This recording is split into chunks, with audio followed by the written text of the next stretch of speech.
Congolaises, Congolais, mes très chers compatriotes. En ce jour solennel du 30 juin 2026, notre nation célèbre le 66e anniversaire de son accession à l'indépendance. 66 ans se sont écoulés depuis ce jour historique où le peuple congolais, après de longues années de domination coloniale, s'est levé dans sa dignité pour affirmer devant le monde son droit inaliénable à la liberté, à l'autodétermination et à la maîtrise de son destin. Le 30 juin n'est donc pas une simple date de notre calendrier républicain. Il est à la fois une mémoire, une promesse et une responsabilité. Il est la mémoire de celles et ceux qui, par leur courage et leur sacrifice, ont ouvert le chemin de notre liberté. Pour eux, l'unité, la dignité et la souveraineté du peuple congolais avaient plus de valeur que leur propre vie. Il est aussi la promesse faite à chaque génération de ne jamais renoncer à l'idéal d'un Congo libre, uni et souverain. Il est enfin une responsabilité, celle de protéger, d'approfondir et d'incarner chaque jour l'indépendance conquise par nos pères dans nos institutions, notre économie, notre diplomatie, notre défense nationale et notre engagement collectif au service de la République. En ce jour de communion nationale, je m'incline avec respect devant la mémoire de nos pères de l'indépendance, de nos héros nationaux, de nos martyrs et de tous les combattants de la liberté, connus ou anonymes, qui ont fait de ce pays une patrie libre. Je rends un hommage particulier à Joseph Kasavubu, à Patrice Emery Lumumba, ainsi qu'à tous les bâtisseurs de notre conscience nationale. Je rends également hommage à toutes les femmes et à tous les hommes qui, dans nos villages, nos villes, nos écoles, nos églises, nos administrations, nos mines, nos champs, nos marchés, nos entreprises et nos familles, continuent chaque jour par leur travail, leur courage et leur résilience de porter la République à bout de bras. Mes très chers compatriotes, cette année encore, notre fête nationale intervient dans un contexte grave.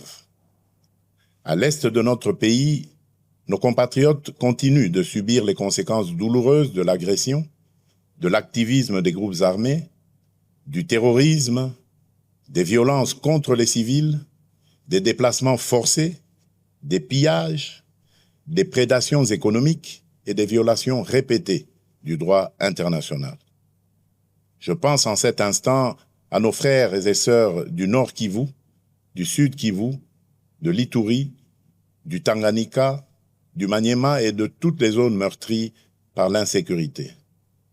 Je pense aux familles endeuillées, aux déplacés contraints de vivre loin de leurs terres, aux femmes victimes de violences, aux enfants privés d'école, aux paysans privés de leurs champs, aux commerçants privés de leurs activités et aux jeunes privés de perspectives par la guerre et la peur.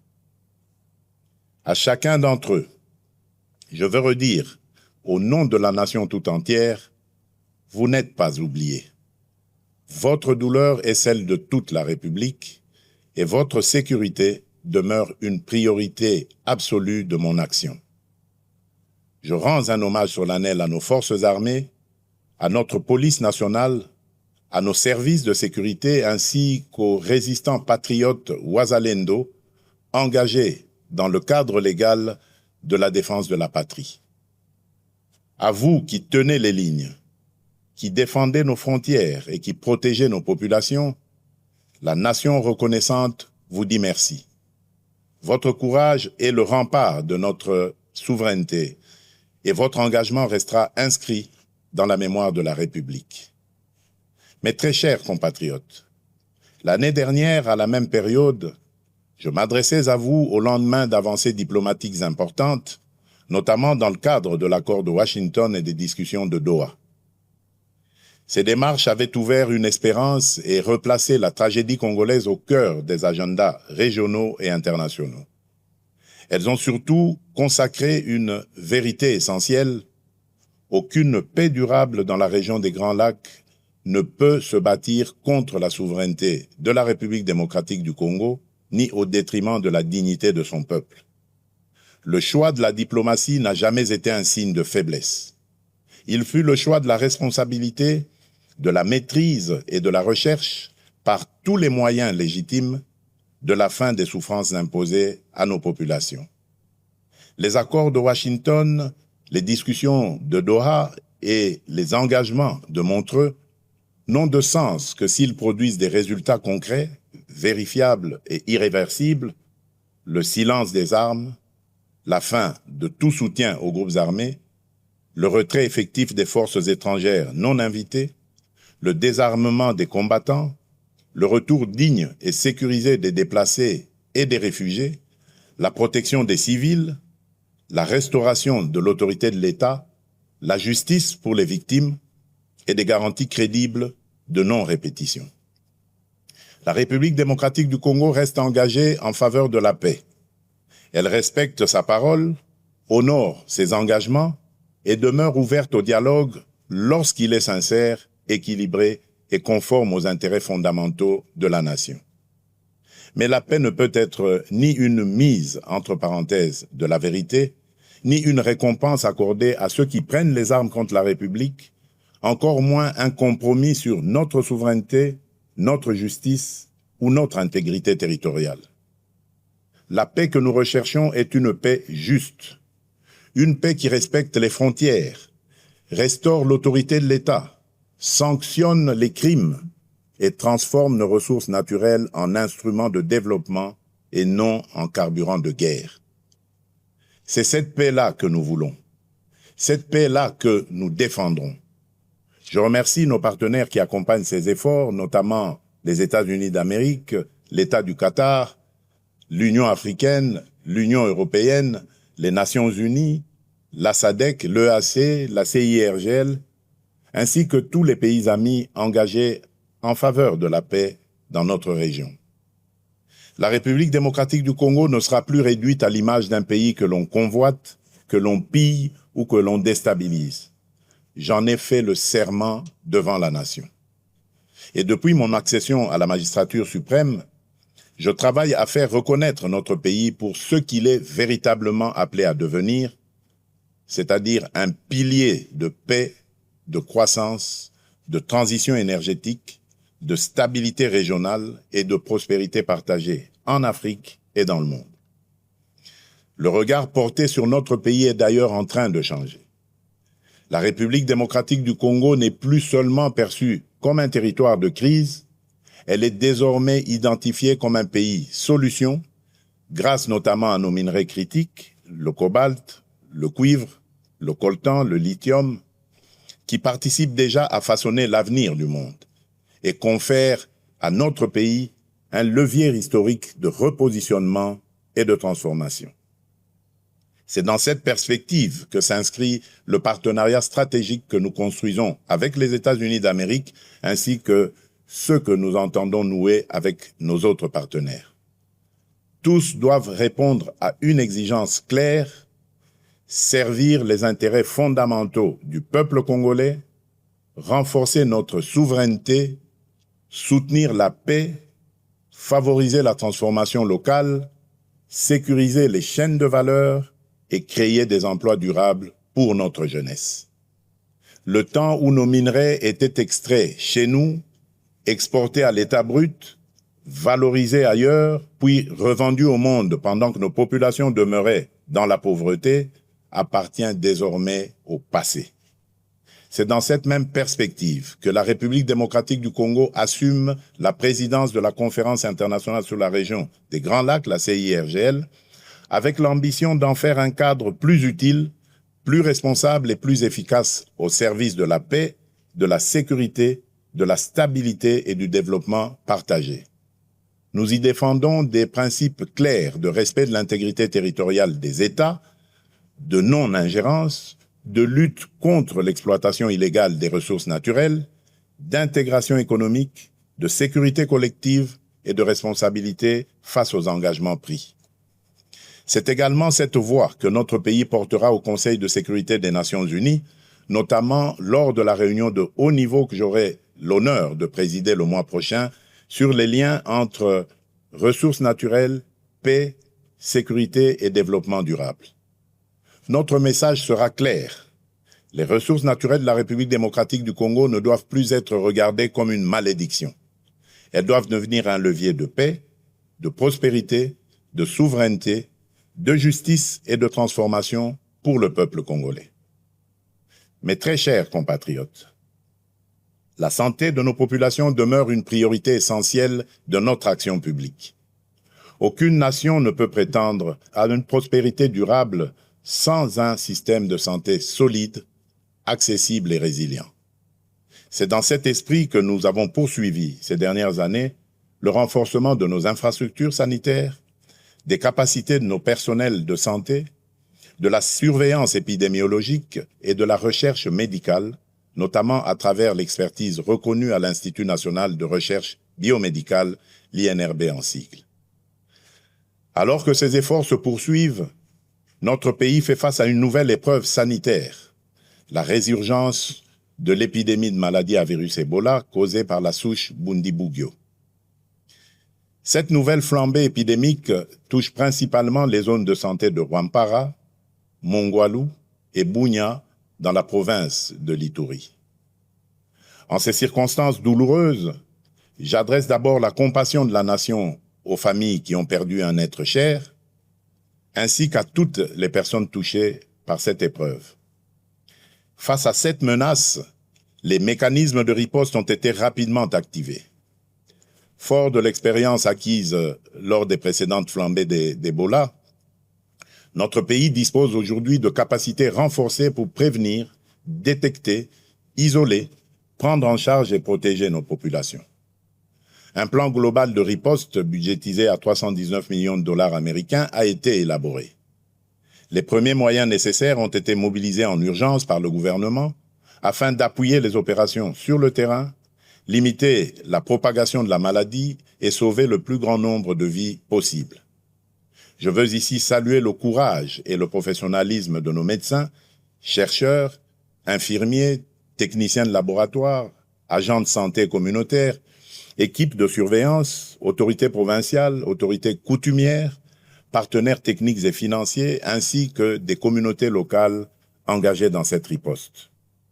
Dans des conditions souvent difficiles, parfois au contact même direct du danger, ces femmes et ces hommes protègent des vies, rassurent les familles, accompagnent les malades et renforcent la résilience de notre système de santé. Ils méritent la reconnaissance de toute la nation. J'appelle nos compatriotes vivant dans les zones concernées, ainsi que l'ensemble de la population, à demeurer vigilants, responsables et disciplinés. Ebola n'est ni une rumeur, ni une honte. C'est une urgence sanitaire qui exige responsabilité, solidarité et vérité. Je demande à chacune et à chacun de respecter les consignes des autorités sanitaires, d'observer les mesures d'hygiène, de signaler immédiatement tout cas suspect, d'éviter les pratiques à risque et de ne pas céder à la désinformation. Dans cette épreuve, notre force résidera dans la confiance, la discipline collective, la solidarité nationale et la capacité de l'État à agir rapidement, efficacement et au plus près des populations. Mes très chers compatriotes, en ce jour particulier, je voudrais m'adresser à toutes les Congolaises et à tous les Congolais au-delà des convictions, des sensibilités et des appartenances politiques. Notre pays traverse des débats politiques importants. Cela est normal dans une démocratie vivante. Le débat est légitime, le désaccord est naturel, la contradiction est utile lorsqu'il s'exprime dans le respect de la République, de ses institutions, de ses lois et de l'intérêt supérieur de la nation. Je veux cependant rappeler un principe essentiel: aucune ambition personnelle ou partisane ne vaut plus que la paix de tous. Aucune divergence politique ne doit être plus forte que l'unité de la République. Aucune stratégie de conquête ou de contestation du pouvoir ne doit fragiliser la souveraineté du peuple congolais. J'entends les discussions suscitées autour de la Constitution et des réformes institutionnelles. Dans une démocratie, aucune question d'intérêt national ne doit être confisquée ni interdite de réflexion. Mais dans le même temps, aucun débat touchant au pacte fondamental de la nation ne peut être conduit dans la précipitation, la manipulation ou l'obsession politicienne. La Constitution n'est ni un instrument de circonstance, ni un objet de convenance. Elle organise notre vie commune, garantit l'équilibre de nos institutions, consacre les droits du peuple et protège la stabilité de la République. En débattre exige donc sérénité, rigueur, transparence et sens élevé de l'intérêt général. Ma responsabilité comme chef de l'État et garant de la nation est de veiller à ce que les débats engageant l'avenir du pays se tiennent dans le respect de la Constitution, de l'État de droit, des institutions et de la souveraineté populaire. Elle est aussi d'écouter, d'apaiser, de clarifier et, lorsque cela s'impose, de rechercher les voies d'un consensus national responsable. S'agissant de la loi référendaire adoptée par les deux chambres du Parlement, je tiens à rappeler qu'elle relève du fonctionnement normal de nos institutions et du principe de séparation des pouvoirs. Dans une république démocratique, le Parlement débat, délibère et légifère. Le président de la République, garant du bon fonctionnement des institutions, exerce les prérogatives que lui confère la Constitution. Les juridictions compétentes, quant à elles, veillent au respect de l'ordre constitutionnel et de l'état de droit. C'est dans cet esprit de coopération interinstitutionnelle et de respect de l'état de droit que j'ai déféré cette loi à la Cour constitutionnelle aux fins d'examen de sa constitutionnalité avant sa promulgation éventuelle conformément à l'article 160 alinéa 3 de notre Constitution. Cette démarche procède d'une conviction républicaine profonde. Dans une démocratie, aucune décision, aussi importante soit-elle, ne saurait s'affranchir des règles, des procédures et des garanties que nous impose la loi fondamentale. La République ne ferme pas la porte à aucun de ses enfants d'ailleurs, dès lors qu'ils choisissent la voie de la paix, du dialogue, du respect des institutions et de la loyauté envers la nation. Mais le dialogue ne peut être détourné de son sens. Il ne saurait devenir un instrument de pression, de contournement des institutions ou de remise en cause de la volonté du peuple telle qu'elle s'exprime conformément à la Constitution et aux lois de la République. Le peuple congolais est le seul souverain. Nul ne peut parler durablement au nom de la nation contre la nation elle-même. Nul ne peut prétendre défendre la démocratie tout en refusant les principes qui la fondent, à savoir le débat libre, le respect des institutions, la séparation des pouvoirs, la souveraineté populaire et la responsabilité devant le peuple. À ce stade, je voudrais surtout insister sur un point avec la plus grande fermeté: le recours à la violence, aux armes, à la haine, à la désinformation ou à toute forme d'atteinte à notre souveraineté et à notre intégrité territoriale ne saurait constituer un mode d'expression politique. Il ne peut en aucun cas ouvrir un droit particulier à la négociation, ni placer ceux qui menacent la République au-dessus de ceux qui respectent ses lois.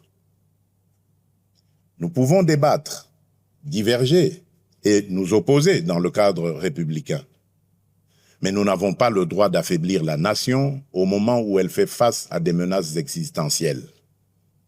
Face aux défis qui pèsent sur notre pays, l'unité nationale n'est pas une option, elle est une exigence historique, elle est un impératif absolu.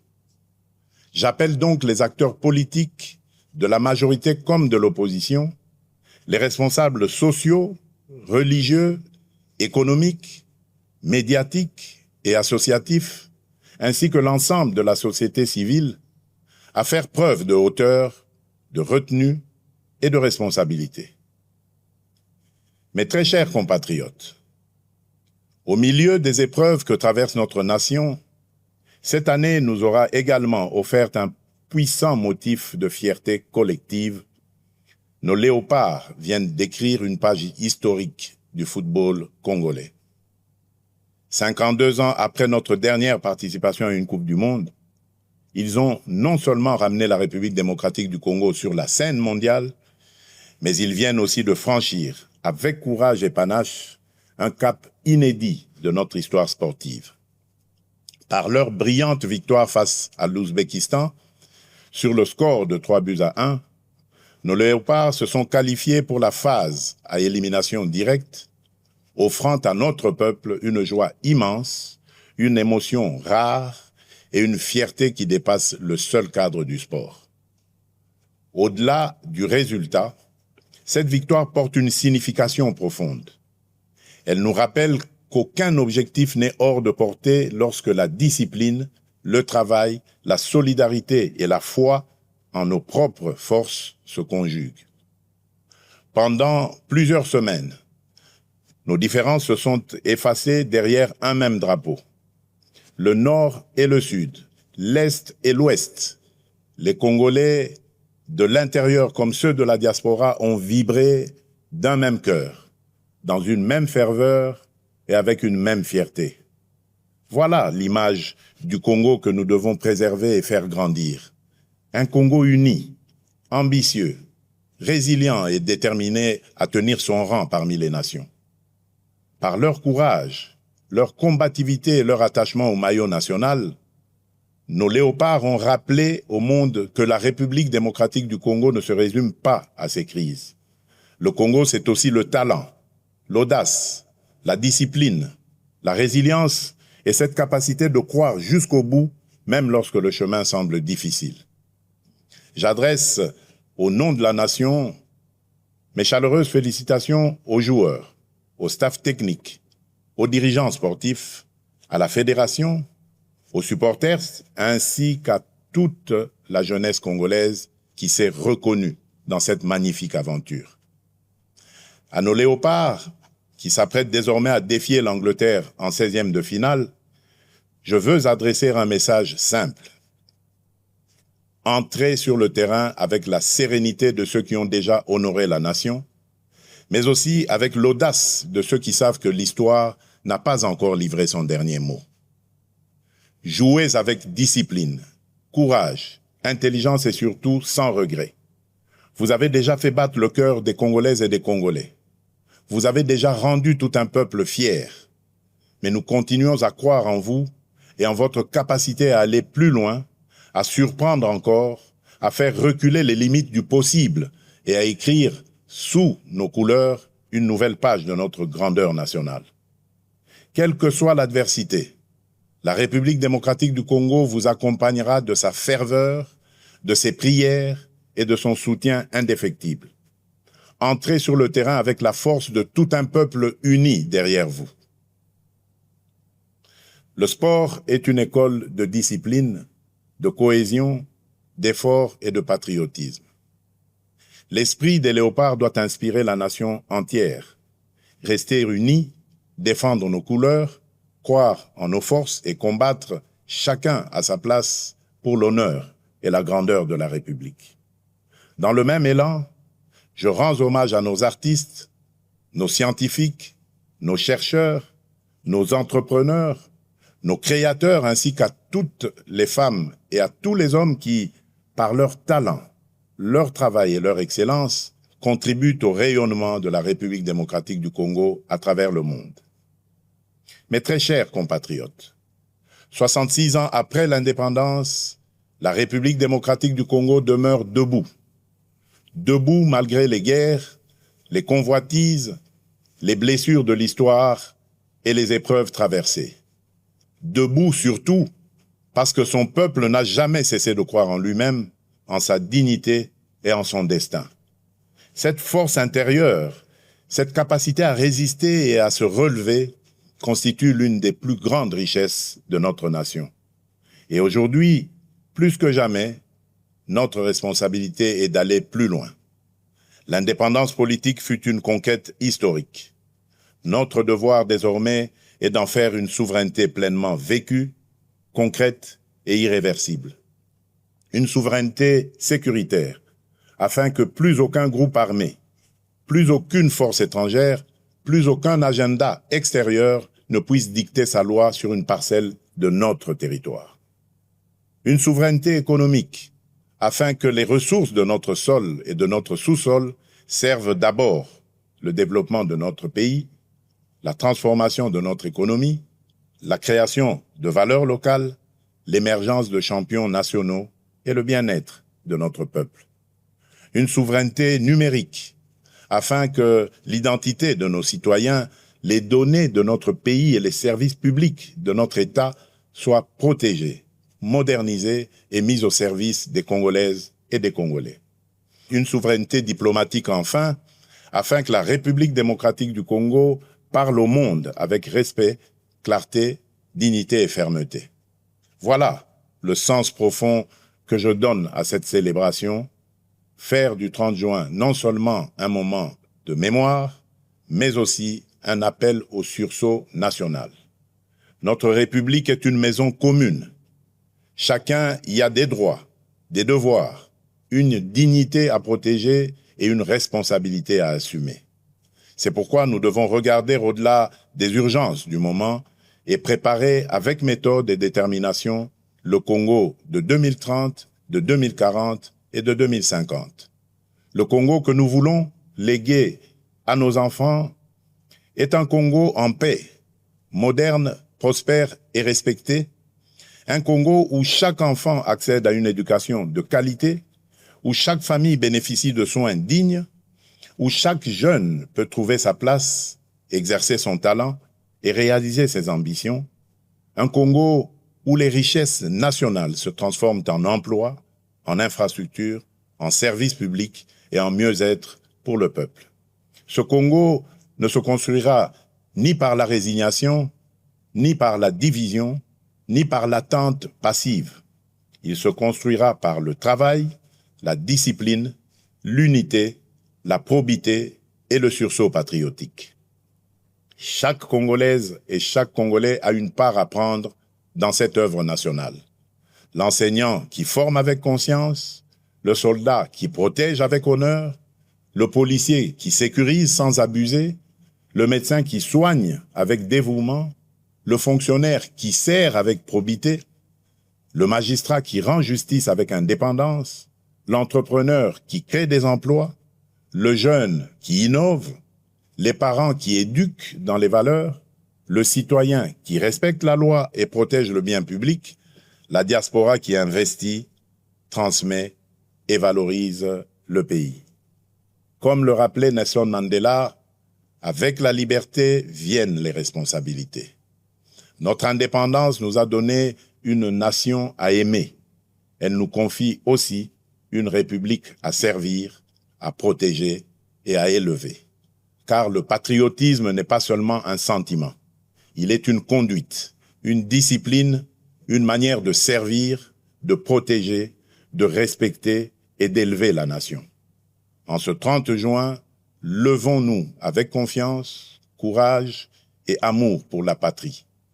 Unis dans la vérité, fermes dans la souveraineté, responsables dans l'action, solidaires dans l'effort, confiants dans l'avenir.